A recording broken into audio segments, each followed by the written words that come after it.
van vandag af en die volgende paar geleenthede, gesels ons oor mense in God se huis. 2 Timoteus 2 vers 20 sê, in 'n groot huis is daar nie alleen voorwerpe van goud en silwer nie, maar ook van hout en klei. Sommige is vir besondere gebruik en ander vir die alledaagse. Nou hierdie is 'n baie interessante metafoor wat ons van toepassing kan maak op ons as mens tussen mekaar en ook in ons verhouding met die Here. Nou die huis in hierdie konteks verwys uiteraard na God se familie, sy mense. Alhoewel sommige van hulle soms in die kerk kom, is hulle elke dag ergens besig waar hulle steeds deel is van die huis.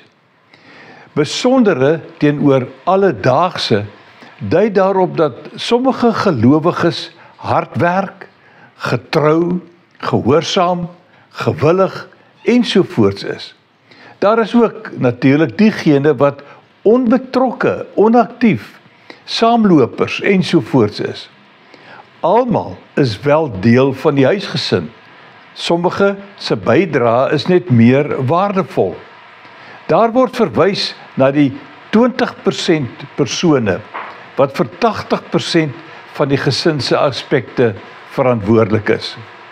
In 1 Korintiërs 4 vers 10 tref Paulus 'n baie interessante onderskeid tussen die alledaagse en die besondere mense, en hy maak homself hier bietjie uit as iemand wat nie so belangrik is nie. Hy sê, ons is dwaas ter wille van Christus, julle verstandig in Christus.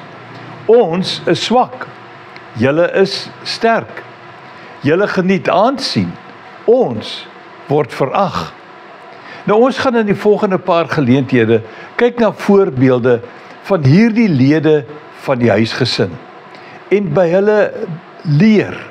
Ons gaan uit die geskiedenis en beskrywende begrippe in die Bybel na hierdie verskillende mense verwys, en ek glo dit gaan vir jou ook aangenaam en verrykend wees om hierdie reis saam te onderneem.